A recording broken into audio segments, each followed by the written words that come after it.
The fisherman. Sire, there was once upon a time a fisherman so old and so poor that he could scarcely manage to support his wife and 3 children. He went every day to fish very early, and each day he made a rule not to throw his nets more than 4 times. He started out one morning by moonlight and came to the seashore. He undressed and threw his nets, and as he was drawing them towards the bank he felt a great weight, so that he thought they were full of fish. But he only found a large basket full of rubbish. He was much annoyed. "O Fortune," he cried, "do not trifle thus with me, a poor fisherman, who can hardly support his family." So saying, he threw away the rubbish, and after having washed his nets clean of the dirt, he threw them for the 3rd time. But he only drew in stones, shells, and mud. He was almost in despair. Then he threw his nets for the 4th time. When he thought he had a fish he drew them in with a great deal of trouble. There were no fish however, but he found a yellow pot, which by its weight seemed full of something, and he noticed that it was fastened and sealed with lead, with the impression of the seal. He was delighted. "I will sell it to the founder," he said. "With the money I shall get for it I shall buy a measure of wheat." He examined the jar on all sides, he shook it to see if it would rattle.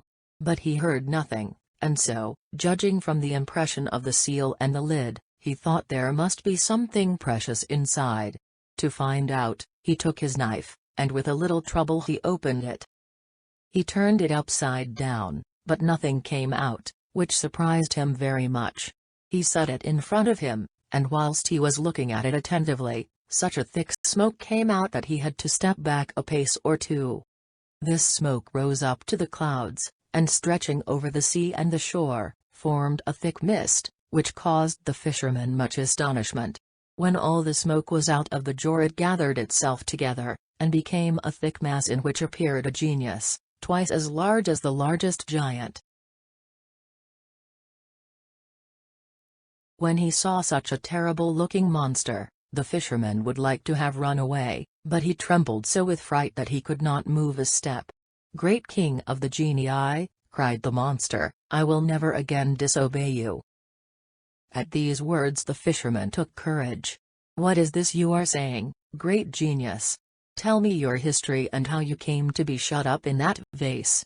At this, the genius looked at the fisherman haughtily. "Speak to me more civilly," he said, "before I kill you." "Alas!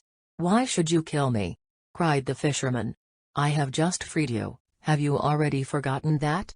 "No," answered the genius, "but that will not prevent me from killing you, and I am only going to grant you one favor, and that is to choose the manner of your death." "But what have I done to you?" asked the fisherman. "I cannot treat you in any other way," said the genius, "and if you would know why, listen to my story. It rebelled against the king of the genii. To punish me, he shut me up in this vase of copper, and he put on the leaden cover his seal, which is enchantment enough to prevent my coming out. Then he had the vase thrown into the sea. During the first period of my captivity I vowed that if anyone should free me before 100 years were past, I would make him rich even after his death. But that century passed, and no one freed me. In the 2nd century I vowed that I would give all the treasures in the world to my deliverer, but he never came. In the 3rd, I promised to make him a king, to be always near him, and to grant him 3 wishes every day, but that century passed away as the other 2 had done, and I remained in the same plight. At last I grew angry at being captive for so long, and I vowed that if anyone would release me I would kill him at once, and would only allow him to choose in what manner he should die. So you see, as you have freed me today, choose in what way you will die." The fisherman was very unhappy. "What an unlucky man I am to have freed you. I implore you to spare my life." "I have told you," said the genius, "that it is impossible. Choose quickly, you are wasting time." The fisherman began to devise a plot. "Since I must die," he said, "before I choose the manner of my death, I conjure you on your honor to tell me if you really were in that vase." "Yes, I was," answered the genius. "I really cannot believe it," said the fisherman. "That vase could not contain one of your feet even, and how could your whole body go in? I cannot believe it unless I see you do the thing." Then the genius began to change himself into smoke, which, as before, spread over the sea and the shore, and which, then collecting itself together, began to go back into the vase slowly and evenly till there was nothing left outside. Then a voice came from the vase which said to the fisherman, "Well, unbelieving fisherman, here I am in the vase, do you believe me now?" The fisherman, instead of answering, took the lid of lead and shut it down quickly on the vase. "Now, O genius," he cried, "ask pardon of me, and choose by what death you will die.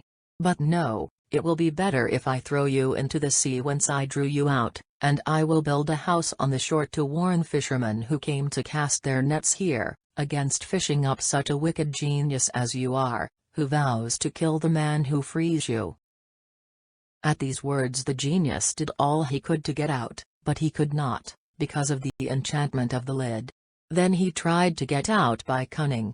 "If you will take off the cover," he said, "I will repay you."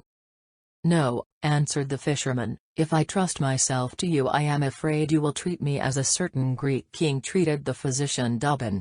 Listen, and I will tell you,